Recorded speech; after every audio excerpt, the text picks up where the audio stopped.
Hello dear friends, welcome back to my channel advance English 101। Dear friends, आज के इस video में हम लोग एक नहीं दो नहीं बल्कि पूरे आठ एडवांस स्ट्रक्चर्स को सीखने वाले हैं और उसके साथ साथ डेली यूज़ होने वाले एक से बढ़कर एक सेंटेंस की प्रैक्टिस भी करेंगे। ऐसे स्ट्रक्चर्स को आज मैं लेकर आया हूँ जिन्हें आप बोलने के लिए शायद एक ज़माने से सोच रहे होंगे लेकिन आप बोल नहीं पाए होंगे।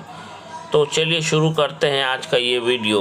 जब भी हमें अपने सेंटेंस में इस तरह की बात बोलनी हो, ज़रा यहाँ आओ, ज़रा मेरे पास आओ, ज़रा मुझे सिखाओ, ये देखने में छोटे सेंटेंस ज़रूर हैं लेकिन ये बहुत काम के हैं। इनके बिना आपका काम नहीं चल सकता है। तो बात करते हैं रूल की। तो ये सबसे पहले प्लीज़, उसके बाद वर्ब की फर्स्ट फॉर्म, उसके बाद ऑब्जेक्ट का यूज़ करते हुए सेंटेंस को हम लोग बोलना सीखेंगे। इसे और अच्छी तरह से समझने के लिए बढ़ते हैं इसके एग्जाम्पल सेंटेंस की ओर। ज़रा यहाँ आओ, प्लीज़ कम हेयर। ज़रा मेरे पास आओ, प्लीज़ कम टू मी।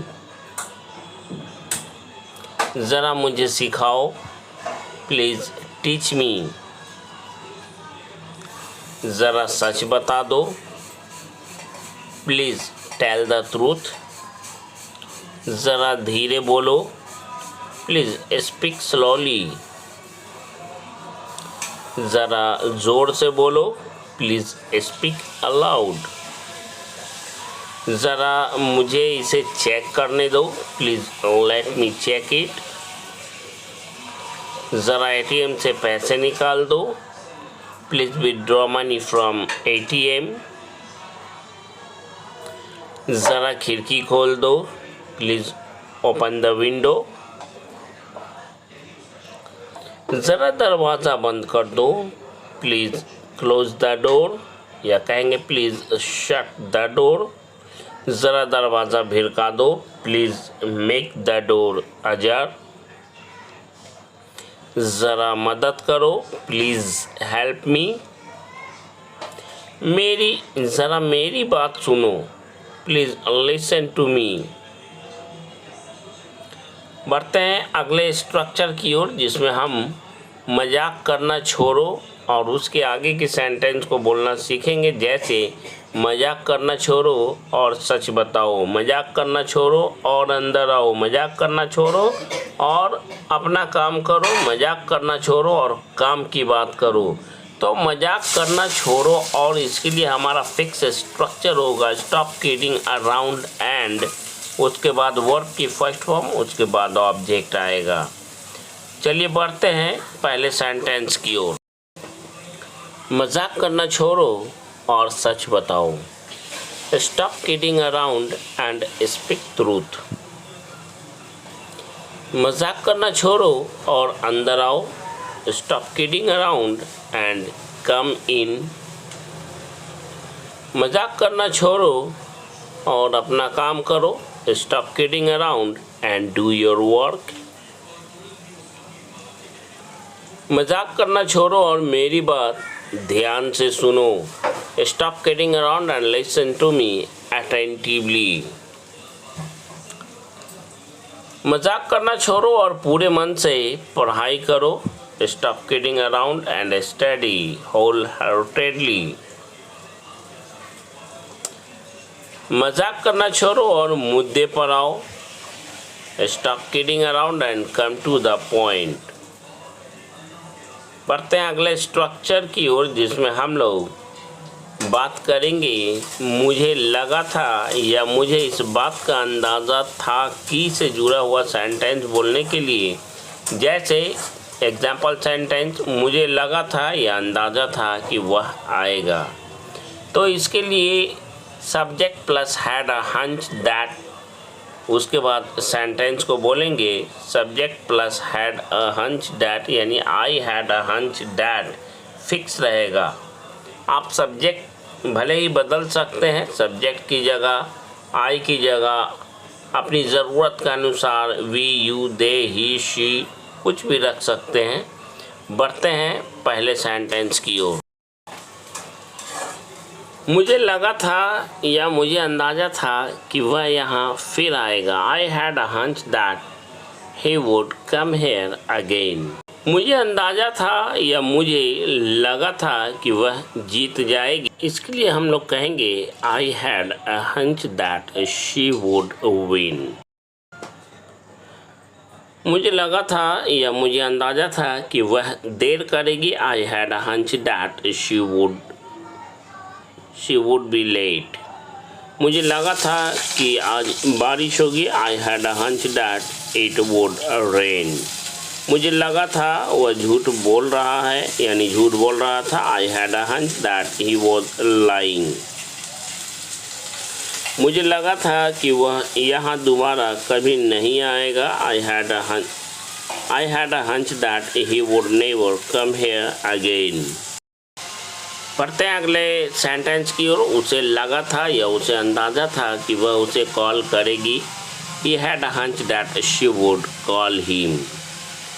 उसे लगा था या उसे अंदाज़ा था कि उसके ससुराल में उसे सताया जाएगा। ये पैसिव वॉइस का सेंटेंस है। इसके लिए कहेंगे she had a hunch that she would be harassed in her in-laws house. मुझे लगा था कि इस महीने के अंत तक हम लोग धारा प्रवाह अंग्रेज़ी बोलने लगेंगे। इसके लिए कहेंगे I had a hunch that we would start speaking English fluently by the end of this month. बढ़ते हैं आज के अगले सेंटेंस की ओर। मुझे लगा था कि सप्ताह के अंत तक पुलिस उसे गिरफ्तार कर लेगी। सेंटेंस के लिए हम लोग कहेंगे I had a hunch that the police would arrest him by the end of this week.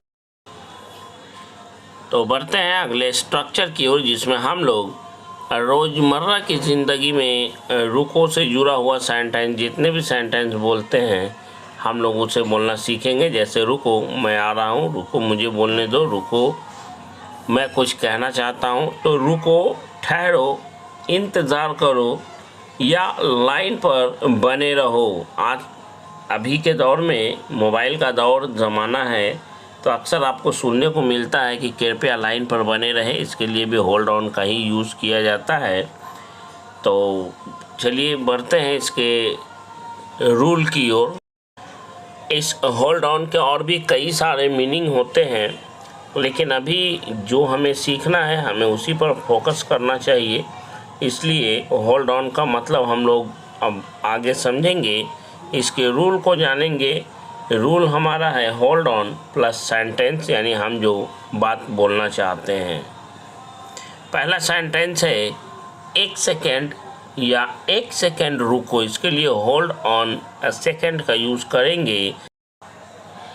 जब हम किसी से फ़ोन पर बात करने के दौरान कोई दूसरा काम करने लगते हैं, तब हम कहते हैं होल्ड ऑन, या कहते हैं प्लीज़ होल्ड ऑन, या कहते हैं होल्ड ऑन ए सेकेंड। रुको या ठहरो, मैं आ रहा हूँ। Hold on, I am coming. रुको, मुझे बोलने दो। Hold on, let me speak. रुको, मैं कुछ भूल रहा हूँ। Hold on, I am forgetting something. Hold on, I am forgetting something. एक सेकेंड रुको या एक सेकेंड मैं तुम्हें समझाता हूँ। Hold on a second, I explain you. Next हमारा सेंटेंस है रुको, मुझे उसे बताने दो। Hold on, let me tell him. रुको, उसे सोचने दो। Hold on, let him think. रुको, पहले उसे जाने दो। Hold on, let him go first.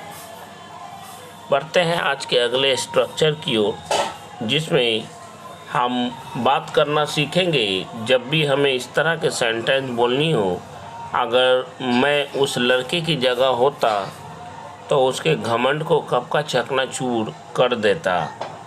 अगर मैं तुम्हारी जगह होता तो मैं उसे अपने पास बुलाता। अगर मैं तुम्हारी जगह होता तो पैसे कमाने के उद्देश्य से बहुत पहले ही दुबई चला जाता। ये काल्पनिक स्टोरी है जो बीते हुए समय की बात है। असल में ऐसा रियल लाइफ में कुछ भी हुआ नहीं है, बस बीती हुई बात को याद किया जा रहा है कि मैं तुम्हारी जगह होता तो ऐसा करता, या प्रेजेंट टाइम में कोई ऐसा बात हो रहा है जिसे देखकर लोग बोलता है कि मैं उसकी जगह होता तो मैं ऐसा करता। तो ऐसे सेंटेंस को बोलने के लिए इफ़ आई वर यू का यूज़ करते हुए हम लोग बोलते हैं if I were you plus subject plus would plus verb की फर्स्ट फॉर्म प्लस ऑब्जेक्ट का यूज़ करते हुए सेंटेंस को बनाते हैं या बोलते हैं। पहला सेंटेंस है, अगर मैं तुम्हारी जगह होता तो मैं उसे अपने पास बुलाता। If I were you I would call him to me. अगर मैं तुम्हारी जगह होता तो मैं हर दिन उसे कॉल करता। If I were you I would call her every day. अगर मैं तुम्हारी जगह होता तो मैं कभी समय बर्बाद नहीं करता। If I were you I would never waste time. Next हमारा सेंटेंस है, वो आपके लिए है। आप इसे कमेंट बॉक्स में ज़रूर लिखकर भेजें, अपना जवाब चेक कराएं। अगर मैं उस लड़के की जगह होता तो उसके घमंड को कब का चकनाचूर कर देता। If I were that boy I would shatter his arrogance too long ago। बढ़ते हैं अगले स्ट्रक्चर की ओर, जिसमें हम बात करेंगे ऐसे कैसे वह तुम्हें कुछ भी बोल देगा, ऐसे कैसे तुमने उसे जाने दिया, ऐसे कैसे वह नहीं बात करेगा। तो इस तरह के सेंटेंस को बोलने के लिए हम लोग हाउ कम का यूज़ करते हैं, जिसका मतलब होता है ऐसे कैसे। हाउ कम प्लस आपका कंप्लीट सेंटेंस होगा, ये है स्ट्रक्चर। चूँकि हम लोग अभी पास्ट की ही बात कर रहे हैं, इसलिए पास्ट इंडेफिनिट के स्ट्रक्चर को हाउ कम के बाद बताया गया है। लेकिन सेंटेंस आपकी मर्जी का होगा, किसी भी टेंस का आप बोल सकते हैं हाउ कम के बाद। ऐसे कैसे उसने तुम्हें तुम्हारे पैसे देने से साफ इनकार कर दिया। इसके लिए हम लोग कहेंगे how come he refused you flatly to return your money to you. ऐसे कैसे उसने तुम्हें तुम्हारे भाई से मिलने जाने दिया। How come he let you go to meet your brother. ऐसे कैसे तुम पहले आ गए। How come you came early. ऐसे कैसे वह यहाँ से भाग गया। How come he fled away from here, या कहेंगे how come he ran away from here. ऐसे कैसे उसने तुम्हें इधर आते हुए देख लिया। How come he saw you coming here. ऐसे कैसे वह रोने लगा। How come he began to cry, या कहेंगे how come he started crying. ऐसे कैसे वह हंसने लगी। इसके लिए कहेंगे how come she began to laugh, या कहेंगे how come she started laughing. बढ़ते हैं अगले स्ट्रक्चर की ओर, जिसमें हम बोलना सीखेंगे ऐसे तो से जुड़े हुए सेंटेंस को बोलना सीखेंगे। जैसे ऐसे तो तुम बीमार पड़ जाओगे, ऐसे तो तुम बीमार हो जाओगे, ऐसे तो वह मर जाएगा, ऐसे तो वह बुरा मान जाएगा। तो इस ऐसे तो को बोलने के लिए हम लोग दिस वे का यूज करेंगे, जिसका मतलब होता है ऐसे तो। This way plus subject plus will plus verb की फर्स्ट फॉर्म प्लस ऑब्जेक्ट, ये है इसका कंप्लीट स्ट्रक्चर। इसे और अच्छी तरह से समझने के लिए बढ़ते हैं इसके एग्जाम्पल सेंटेंस की ओर। और पहला सेंटेंस है इस स्ट्रक्चर के लिए, ऐसे तो तुम बीमार हो जाओगे या बीमार पड़ जाओगे। This way you will fall sick. ऐसे तो वह मर जाएगा। This way he will die. Video अच्छा लगता हो तो लाइक शेयर सब्सक्राइब और कमेंट ज़रूर करें। ऐसे तो वह बुरा मान जाएगा। This way he will get offended. ऐसे तो वह गुस्सा हो जाएगी। This way she will get angry. ऐसे तो हम कभी उसके पास नहीं पहुंच पाएंगे। This way we will never be able to reach him with this sentence. That's all for today's video. See you tomorrow in the next video. For till then, goodbye and take care of yourself. And thanks for watching this video.